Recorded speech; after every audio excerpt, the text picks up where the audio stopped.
I'm Kara Cleveland, interviewing one of our certified human creators. Today, we're featuring Braven Smilie. As a former translator who found a new way of working after his former career was disrupted by AI, Braven now is enjoying life as a full-time sculptor. Welcome, Braven, and I'd love to hear about how this transition started for you. Language translating turns out to be one of the most vulnerable to AI. And at first, when it was still kind of limited, it was almost like cheating. You know, it was like for so many years, I had loved translating because it was like waking up in the morning and getting paid to do crossword puzzles, really challenging crossword puzzles, like a quasi-academic, high status, intellectual type creator work. And then it just, like when you're standing on the beach and you're standing on the sand and the wave comes in and you just feel the sand eroding Yes. from it was like that for the last 2 or 3 years. Just Yeah. diminishing returns. So what used to be kind of a genteel, quasi-intellectual, semi-academic advisory role transformed into this high-pressure, white-knuckle, menial, low-pay job. And I can feel the stress in my body just listening to it. It's not unique. I talk about this with people. I meet people all weekend long at these markets. A lot of computer people just sort of nod and understand, they get it. They know what I'm talking about. But anyway, so that's that. Sculpture is what I do now, and I do the sculpting in pottery clay, Okay. and then I make silicon rubber molds for everything, and I cast the sculptures in concrete and sell them. Awesome. That's awesome. I know I'm staring at some of the sculptures just that you have behind you, and they're stunning. I could show you if you want me to Sure. pick up the phone and walk around with it and show you things. Sure, that'd be a great fun. So this is my little backyard workshop. This is, for example, a bisque fired clay sculpture. I do something like this. Let me show you. Okay. So I make a sculpture, and then this is one of my molds. Okay. Yeah. Okay. Yeah, there it is. Okay. So Yeah. it's silicon rubber. Yes. And Okay. I put concrete into it. And today, what I'm going to do is just sort of take it out of the mold, take the concrete out of the mold, and start working on it there. So this is my chili pepper. I love that. All right. Looks joyful and mischievous. Oh, yeah. Yeah, with this one, when I did the clay sculpture original for this one, it's one of those that I didn't even look at a photograph or have a model or anything. I just got into my mind the idea of hot and spicy, and then just started pushing the clay around, and whatever happens, happens. And it came out kind of, devilish a little bit. Yeah. So yeah, this one's pretty popular. I make a red and a green version of it. I love it. That's very fun. So what drives you to do your creative work? What brought you to that space? I have always just wanted to do creative work, and for so many years it was an escape or a release, a hobby from my more high pressure work as I was a journalist, a reporter for Associated Press for about 5 years in the 90s. Oh, wow. And before that, for just various newspapers in Japan, Spain, and Thailand, just rambling around kind of. It's the kind of work that you can do when you're young, but after about 5 years, you either advance to a more editorial job where you're telling people what to do, or you burn out and leave the field because it's so high pressure. You can imagine, just a wire service reporter running around to different countries. Yeah. sticking microphones everywhere. And when I was living in Spain and also in Japan, I always gravitated toward whatever public TV I could find that had Bob Ross. You know Bob Like, Ross, oh yeah, oh the yeah. famous painter with Yep, with the the crazy hair. hair. Okay, and like 95% of his viewers, I never painted a stroke. I just watched it for the therapy value, you know. But I Yeah. never dreamed that I could ever make a livelihood off of art. Okay, another sort of thread is that when I was a kid, I would go through these I would go through these phases, sculpture Mm. phases, but years apart. So like when I was about 10 years old, for about 2 weeks, I became obsessed with taking clay and making a little man out of clay. Ooh, For okay. no reason. I had to do it. It was like Richard Dreyfuss in that movie, Close Encounters of the Third Kind, or whatever it is. He became Yeah. obsessed with the mountain. It was kind Yep. of like that. I had to make the little belt buckle and the little shoelaces, and then I just forgot about it for 20 years, and nothing happened. And then when I was in my 30s, I suddenly became obsessed. At the time I was living in Japan, I became obsessed with Japanese Buddhist devotional wood carving, and Oh just started yeah. taking classes and learned the meticulous carving techniques with a Japanese master carver, and like grasshopper and kung fu, Hmm. and when you can take the pebble from my hand. And then I just kind of did nothing for another 20 years. In about 2009, I quit drinking and discovered I had like 4 or 5 extra hours every night to do whatever I want.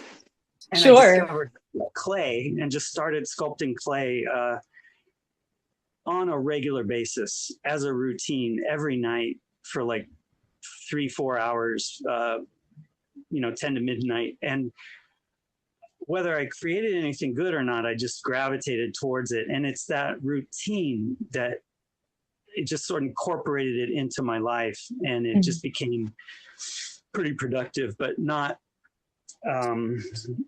something that I could make a livelihood out of as a dad with a mortgage and 2 daughters. So Hmm. another few, it took another 12, 14 years until many things happened. Long story short, we moved to Portland, and it's in the last 3 or 4 years that my career in translating has just sort of collapsed, and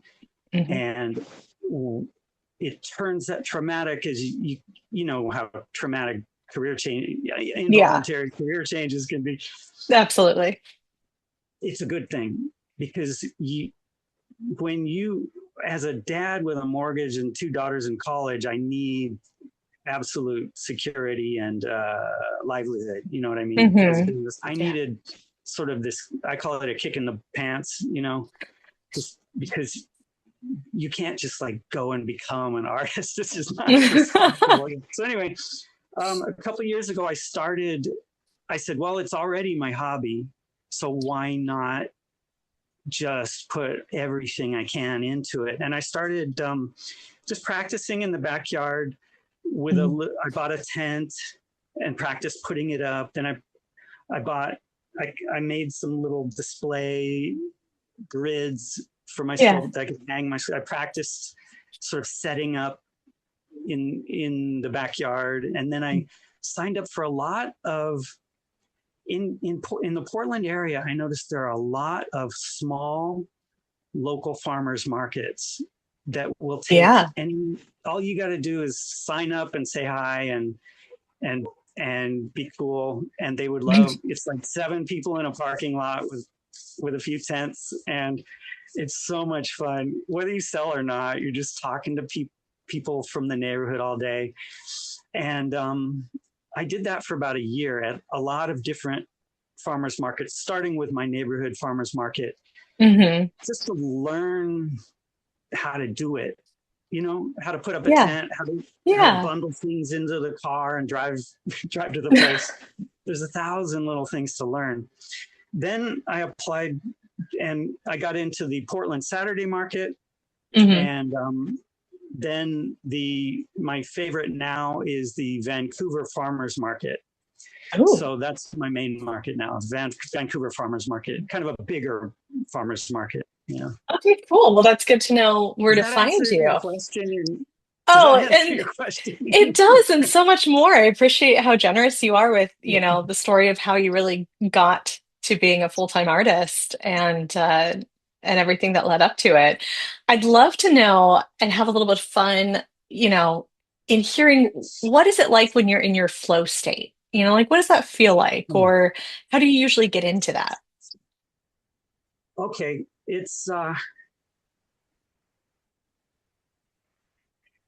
It's really slow in the morning, and I indulgent, but I spend a lot of time on breakfast and Oh. coffee, and just finally around 10 o'clock, I actually think in my mind, like, the most serious working people I've known have been daily commuters when I was living in Yokohama, and they would ride like 2 hours on the train each way to get to work in Tokyo. And Mm-hmm. I think, okay, these guys, I remember they would get they would have a long morning, big commute, and they would finally get to work by around 10 o'clock. And then they would just work all night long until midnight practically. And Wow. so when I try to think of myself as a serious person, I start to say, okay, by 10 o'clock, I'm going to get out into the backyard. And you just have to shift gears from drinking coffee and petting the cat to getting out and getting your hands all dirty and putting on a work apron Hmm. and turning on all the electric grinding tools for concrete. And anyway, so my workaday work is what I call not the art of sculpture, but the craft of mold making and concrete casting. So, um, yeah, the flow state. The flow state, I find it, even at this advanced stage, I find it so hard to get into. But once I do, um, it's it's like that unconscious flow state where time just passes without your knowing it. And with clay sculpture, the making original clay sculptures, I find there's the biggest barrier um, in shifting gears into that state. And I just have to force myself and set aside a time for it. And once before I get started sculpting a new clay sculpture, um, I do all those things that a writer will do before sitting down to the typewriter, just all the phony rituals, all the making of coffee, all the lingering over non-creative preparation of tools and things. And then when there's no excuses left, everything's vacuumed, the cat litter box is cleaned out. I just finally just start pushing the clay around, almost in a feeling of, what have I got to lose? I've wasted half my time anyway. And then it just starts to happen, stuff you didn't expect. And I just started being able to make sculptures that I wasn't really planning on making.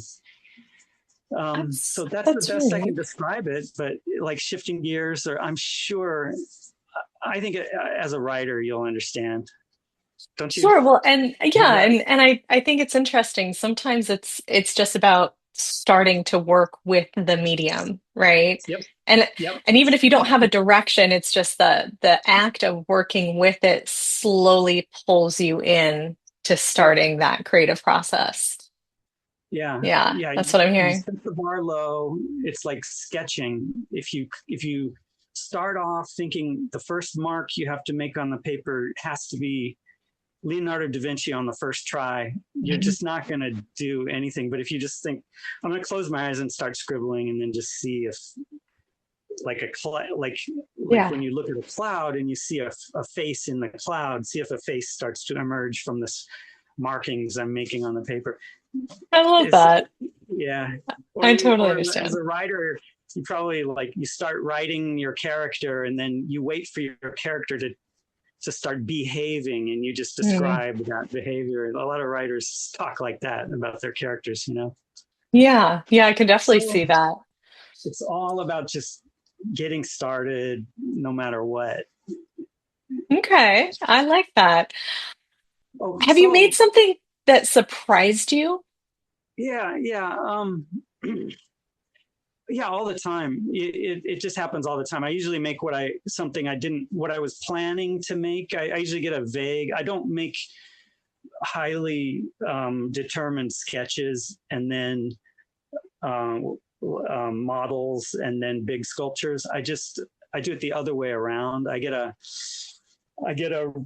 really fixed idea in my mind of some super accomplished Michelangelo sculpture that I'm going to make.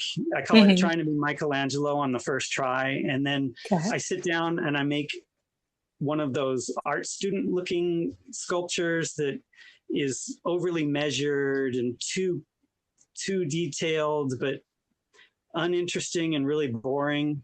And Hmm. then I realized nobody's going to even want to look at this thing. And I set it aside and I set aside that desire to inspire envy in other artists, you know, with my technical prowess. And I just shove it all aside and just start sketching in clay. And then it's from that haphazard sketch that something really cool emerges. And then I add detail and try not to ruin it. Try not to ruin the spontaneity. So it's like it's the opposite of rough draft then finished draft. It's more Mm. like I create a failed finished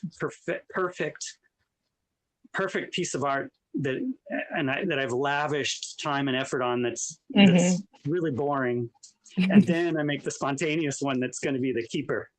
If you know You what I know, mean. I do. You know what I like about that is, and I think a number of artists kind of struggle with this. I know I do, where I tend to be a perfectionist. And Yeah, so what's kind of interesting about what your process, the process you just described was you start getting the perfectionist stressor out of the way. And then like once you've satisfied the perfectionist yeah, tendency, it creates space for creativity and play almost. Like yeah. it. It's like all about lowering the bar for yourself, you know. Mhm. Um, Well, along those lines, if you were to talk to artists who want to enter into this space, what would you share with them? I'll share what a sculptor told me. Her name is Lynn Forbes. She lives in Italy now, but when she was Oh. in the U.S., I went through a period where I was kind of like I thought the answer would be coming up with a method, like a 9-step method of sculpture. Mm-hmm. Um, like here's my 9-step method, and I came to her one time after I'd perfected this um, this sort of perfectionist method of coming up with a rough draft and then a highly measured object and then you know cutting it open, hollowing it out, bit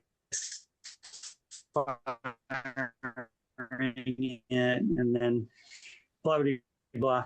And I do this, and I do that, and I do this, and she's just like I could see her just like shaking her head, like she's been there, done that, and she goes, "I've got your method.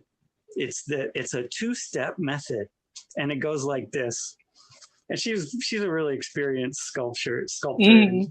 and I respect her advice. And she goes, "Step 1, get 50 pounds of clay. Step 2, go." That's the method. So anyway, it comes down to just spending time on it. I'm Hmm. sorry, do you paint or draw, or what kind of art do you do? Uh, Me personally, I do jewelry making and Oh, I okay, yeah, dance. Those are kind of my two big and artistic dance. expressions. Yeah, Okay, yeah. Hmm. Yeah, my daughter is into dance. I never understood it until I kind of heard her talking about it. Oh, Um, really? What did she yeah, say? I don't know. It's just like when all I know is when she's doing well in life and in her daily routine, she's making dance videos for fun and Mm. unsure what to do next in the way that early 20s people do. When she has anomie, as they say, she's not making dance videos. Well, okay, so I've got one more question because we have about, I know we're at time. Do you mind one Yeah, more question? yeah, yeah. Please Okay. go. Okay, so what does being certified as a human creator mean to you? Like this movement? I don't know yet because it's just the latest step in Mm. a process that I'm just sort of feeling my way through. And but I know it's part of my own uh, general tendency to um, look for my own sort of grounding and security in the ultimate just analog, hands-on, non-computerized school, I call it. And so it's it's it's part of I think it's part of that um, what would you say, just direction that I'm going in, which is finding a niche in the opposite of uh, digital work. And what do you think, when you look at AI and all the things it's up to, what is the value or importance that human creativity you think is going to play over the next 5 to 10 years in this new ecosystem? People will be trying to find human niches. One of them is humor that does things AI can't do, which maybe is sarcasm or Hmm. ironic humor. The other is, in my case, just going back to old fashioned ways of doing things. And so maybe Yeah. my niche will be just developing my own little trial and error casting technique and then making it by hand and trying to get people to appreciate that. I definitely get that. And that's something we're committed to too, is finding ways to make sure that human creators have outlets for their work to be valued, in many different ways. I really appreciate the time, Braven. This has been fantastic getting to know you and your journey and seeing some of your beautiful work. And yeah, we look forward to seeing what you continue creating out in the world. Okay, thanks, Kira. Thanks again to Braven Smilie for telling us his human creator story. If you'd like to have your story as a human creator featured, go ahead and reach out to us at humancreator.org, get certified, and submit your request.